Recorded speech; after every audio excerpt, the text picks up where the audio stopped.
Hello दोस्तों, स्वागत है आपके अपने यूट्यूब चैनल मैथ्यू तिहाई में। आज हम लोग पढ़ने वाले हैं केमिस्ट्री क्लास 10 का चैप्टर नंबर 1 होने वाला है। अब जो हम लोग पढ़ रहे हैं 2026 के लिए पढ़ रहे हैं। चैप्टर 1 से पूरे चैप्टर 6 तक ले पढ़ेंगे। 6 7 जो भी सब है, सब कुछ हम लोग पढ़ने वाले हैं इस सीरीज में। ठीक, उसके बाद ऑल सब्जेक्ट भी पढ़ाएंगे। बाकी सबसे पहले ये देख लीजिए, 2026 के लिए हम लोग यहाँ से स्टार्ट करते हैं। तो सबसे पहले यहाँ पे चैप्टर हमारा 1 आता है। चैप्टर 1 आता है रासायनिक अभिक्रियाएं एवं समीकरण। रासायनिक अभिक्रियाएं एवं समीकरण चैप्टर का नाम है। पहला चैप्टर ही है रासायनिक अभिक्रिया। अभिक्रिया कहने का मतलब है कि दो आदमी जैसे लड़ रहा है, दो आदमी लड़ उड़ के फिर बाद में एक हो गया, ये कुछ बन गया, तो उसे कहते हैं क्या? अभिक्रिया कहते हैं। जैसे में दो, जैसे फिर चावल और पानी मिलके भात बन जाता है, तो उसे ही क्या कहा? अभिक्रिया कहा जाता है। चावल और भात, पानी मिलके भात बन के, तो उसे अभिक्रिया। अगर दो या तीन गो पदार्थ मिला, आपस में कुछ अभिक्रिया कर लिया, फिर मिल गया, उसे क्या कहेंगे? रासायनिक अभिक्रिया कहेंगे। यानी कि जो भी मिलेगा उसे रासायनिक अभिक्रिया कहेंगे। तो इसको पढ़ने से पहले, सबसे पहले हम लोग पढ़ेंगे कि परिवर्तन। हम लोग 9th की क्लास में ही पढ़े होंगे परिवर्तन, चेंजेस, मतलब किस प्रकार के चेंजेस होते हैं। सब कितना प्रकार का चेंजेस होता है?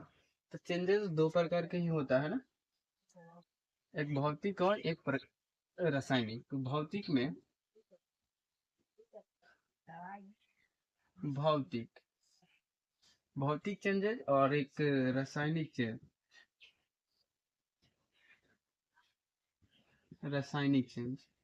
रासायनिक भौतिक में होता है कि अगर भी कुछ अभिक्रिया हुआ, अगर दोबारा हम लोग उसे प्राप्त कर सकते हैं, तो उसे भौतिक अभिक्रिया कहेंगे। अगर कुछ भी चीज हो, अगर दोबारा प्राप्त हम कर सकते हैं, तो उसे भौतिक प्रक्रिया यानी परिवर्तन कहेंगे। अगर कुछ परिवर्तन हुआ आपके जीवन में भी, अगर उस पे फिर पहले जैसे आप थे वैसे हो गए, तो उसे भौतिक परिवर्तन कहेंगे। या फिर आपके जीवन में कुछ परिवर्तन आई, आप पहले जैसे फिर हो ही नहीं पाए, तो उसे कहेंगे रासायनिक परिवर्तन। जैसे आप कभी मोमबत्ती पिघलता है, तो मोमबत्ती जब पिघलता है तो वो व्हाइट व्हाइट वाला जो पिघल जाता है, फिर आप उठा के चाहे तो मोमबत्ती बना सकते हैं, तो उसे कहेंगे भौतिक परिवर्तन। ठीक, जैसे हो सकता है कि आप दूध से कभी दही बन जाता है, तो आप दही जो परिवर्तन हो गया दूध से दही, तो आप दही से फिर कभी भी दूध नहीं बना सकते हैं। जब नहीं बना सकते हैं, तो उसे रासायनिक परिवर्तन कहेंगे। इस तरह से आप लोग समझ लीजिए। तो जिस तरह अगर कुछ भी परिवर्तन चेंजेस होता है आसपास, जैसे लोहे में जंग लग जाता है, लोहा जैसे एक रॉड था, कभी कभी देखिएगा रॉड सर के पूरा खत्म हो जाता है, तो उसे हम लोग क्या कहेंगे? यहाँ तक हो गया भौतिक परिवर्तन। जो भी चेंजेस आएंगे आपके जीवन में, या फिर आपके आसपास कुछ भी चेंज होता है, परिवर्तित होता है, तो उसमें देखेंगे कि हम इसे दोबारा फिर बना सकते हैं कि नहीं बना सकते हैं। अगर बना सकते हैं तो भौतिक परिवर्तन, नहीं बना सकते हैं तो रासायनिक परिवर्तन। तो हम लोगों ने इसे 9th में ही सिर्फ पढ़ना था, अब इसे हम लोगों को 10th में पढ़ना है, रासायनिक परिवर्तन। तो वही चीज यहाँ पर रासायनिक अभिक्रिया हो गई है। तो रासायनिक अभिक्रिया सबसे पहले हम लोग जानेंगे, रासायनिक अभिक्रिया। ठीक है, जैसे मैं अब पढ़ ले, यहाँ तक एक टॉपिक होता है रासायनिक अभिक्रिया, समीकरण बाद में पढ़ा जाता है। तो सबसे पहले हम लोग पढ़ लेते हैं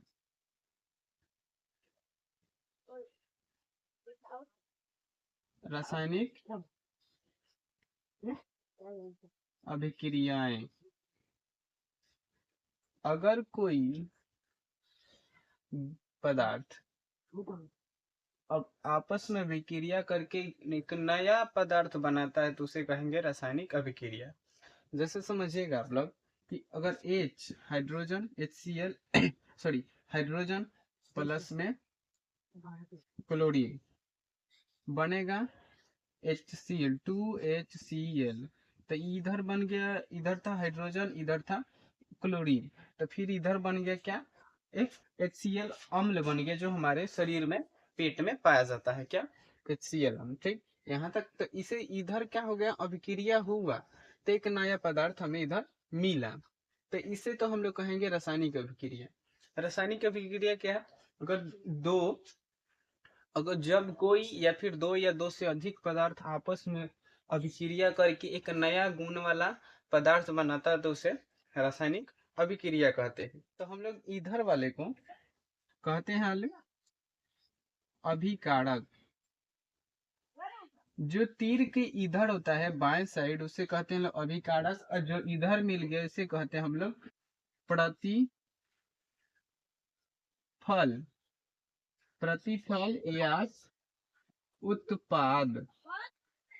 आप क्योंकि इधर तो अभिकारक यानी कि दूगो में अभिक्रिया हुआ तो इसे अभिकारक कहेंगे। उसके बाद जो हमें मिल गया रिजल्ट में उसे प्रतिफल या उत्पाद कहते हैं लोग। ठीक, यहाँ तक आपको समझ में आ गया कि जब दो पदार्थ आपस में अभिक्रिया करके एक नया गुण वाला पदार्थ बनाता है तो उसे रासायनिक अभिक्रिया कहते हैं। आप नए गुण ऐड कर दीजिएगा अपने परिभाषा में, क्योंकि नए गुण होता है यहाँ।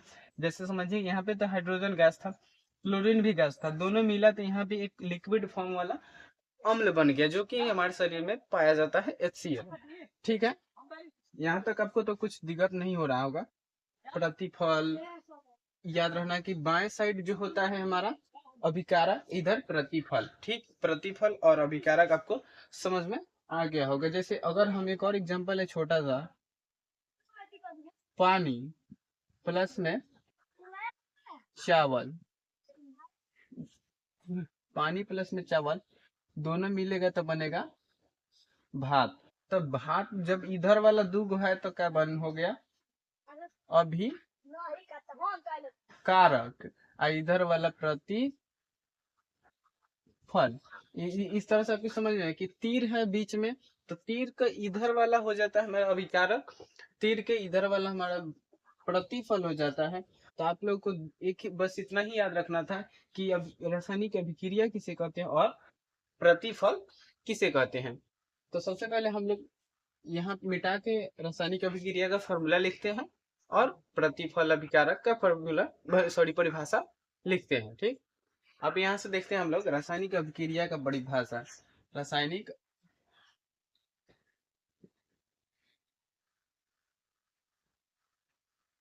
रासायनिक अभिक्रिया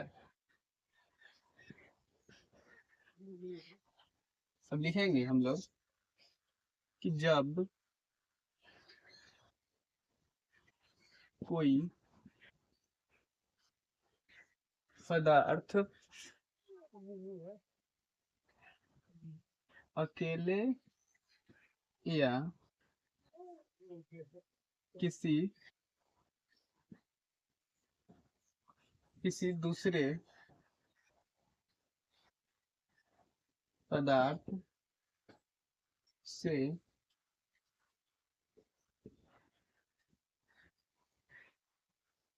से अभिक्रिया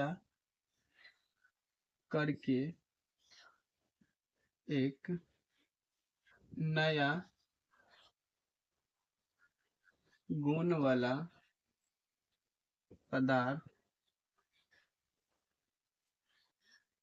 बनाता है तो उसे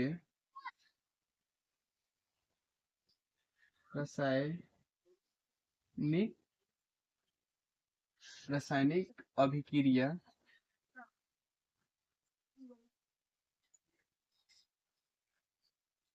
कहते हैं। आप लोग यहाँ से देख लीजिएगा रासायनिक अभिक्रिया क्या हो गया परिभाषा, उसके बाद था अभिकारक। अभिकारक तो जो रासायनिक अभिक्रिया में लिखेंगे जो पदार्थ रासायनिक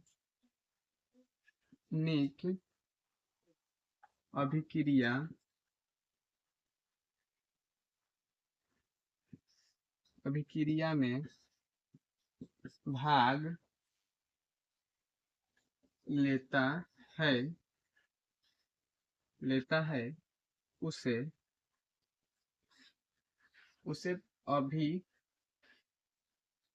कारक कहते हैं। यहाँ तक आपको समझ में आ गया कि यहाँ पे अभिकारक किसे कहते हैं और रासायनिक अभिक्रिया किसे कहते हैं, ठीक। यहाँ तक। उसके बाद आता है हमारा प्रतिफल या फिर उत्पाद, जिसे हम लोग कहते हैं प्रतिफल या उत्पाद, ठीक। याद रखिएगा कि लिखेंगे जो जो जो पदार्थ रासायनिक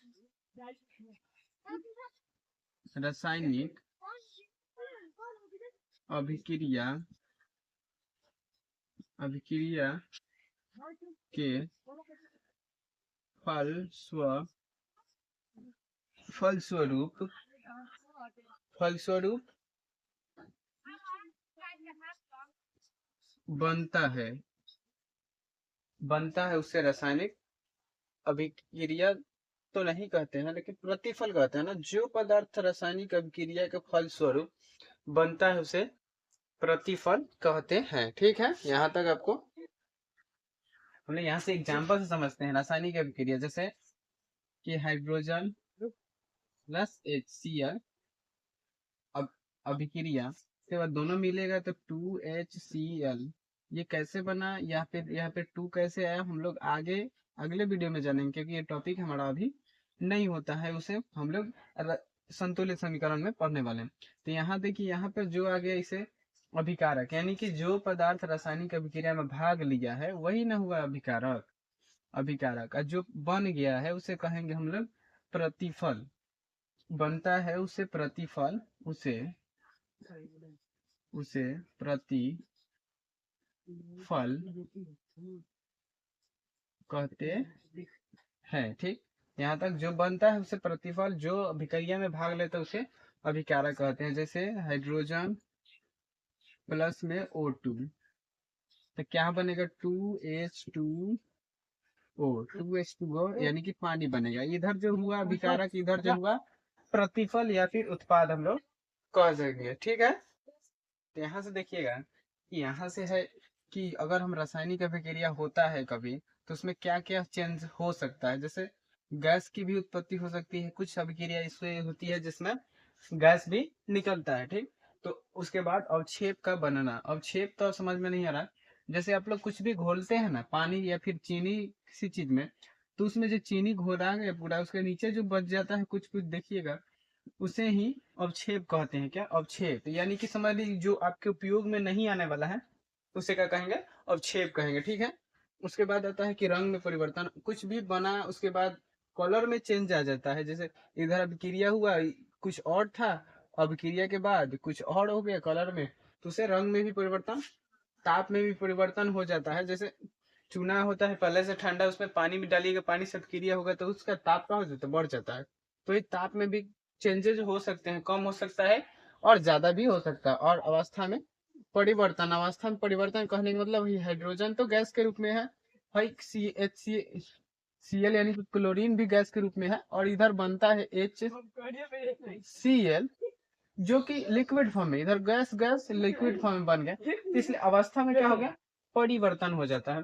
ऐसा भी नहीं है कि एक ही बार में सब चेंजेस देखने को मिलेगा, कम से कम 1 या 2 चेंजेस हमेशा देखने को मिल सकते हैं, सभी नहीं तो एक दो कम से कम मिल सकता है, ठीक है। तो उसके बाद हमें पढ़ना था, टॉपिक है रासायनिक समीकरण, ठीक।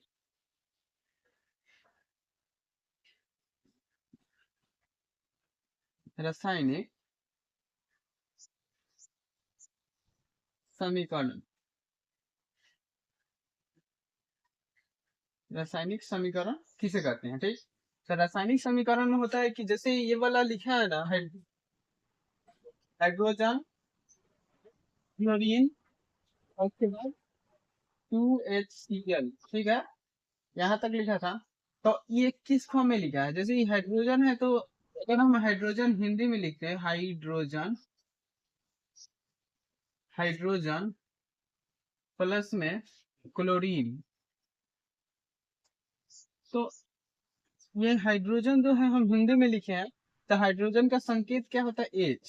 ठीक है, हाइड्रोजन का संकेत H, क्लोरीन का संकेत Cl। तो इसी तरह कह सकते हैं ना कि जब हम लोग रासायनिक समीकरण लिखते हैं तो सब पदार्थों को अभिक्रिया में संकेतों और सूत्रों को द्वारा दर्शाया जाता है। ये तो हाइड्रोजन का संकेत है, ये क्लोरीन का संकेत है, और ये HCl जो है वो HCl हम हाइड्रोक्लोरिक एसिड का फॉर्मूला है HCl, यानी कि सूत्रों और संकेतों के द्वारा दर्शाया जाता है, उसे रासायनिक समीकरण कहते हैं। ठीक, तभी तो पता चल जाता है कि हाँ हाइड्रोजन है, उसके बाद फिर क्लोरीन है, जिसमें पता चल जाता है कि कई गो हाइड्रोजन और क्लोरीन है, इसलिए उसको रासायनिक अभिक्रिया नहीं, रासायनिक समीकरण कहने वाले हैं।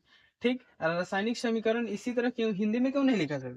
हाइड्रोजन अगर हम लिख दें तो इसमें पता चल रहा है कि कई गो, 2 है कि 1 है। ठीक है, ये तो पता नहीं चल रहा है हमें, तो इसलिए इस तरह लिखा जाता ताकि सब लोग को पता चल जाए कि कितने अणु है इसमें, ये और उसके बाद पता चलना है। तो हम रासायनिक अभिक्रिया का फॉर्मूला, किसी भी रासायनिक अभिक्रिया को में किसी भी रासायनिक अभिक्रिया में संकेतों और सूत्रों को द्वारा लिखा जाता है, उसे रासायनिक समीकरण कहते हैं। जैसे ये देखें ना आप लोग, हाइड्रोजन, क्लोरीन, 2HCl, ये सारी चीजें क्या हो जाती हैं? रासायनिक समीकरण होता है। जैसे कि कुछ भी लिखे, जैसे हम लोग पानी का ही लिख दे, प्लस में O2 बन के क्या 2H2O, पानी बना। इधर ही तो फॉर्मूला हो गया पानी का, इधर हो गया हाइड्रोजन का संकेत H, यहाँ ऑक्सीजन का संकेत O। तो इसे संकेतों और सूत्रों को द्वारा से लिखने की प्रक्रिया को ही रासायनिक समीकरण कहा जाता है। ठीक है, तो अब देख लेते हैं हम लोग रासायनिक अभिक्रिया के परिभाषा।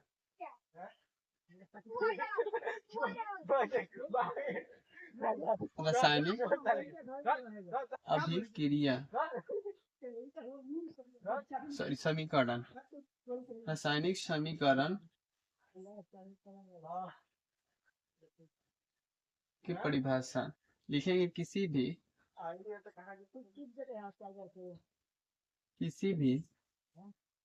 रासायनिक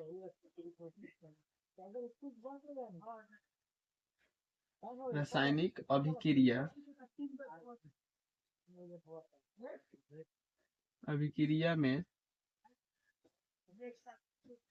भाग लेने वाले अभिकारक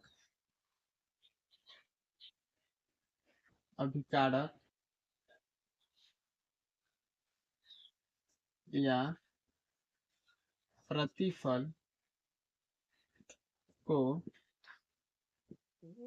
संकेतों या सूत्रों के द्वारा लिखा जाता है, उसे रासायनिक समीकरण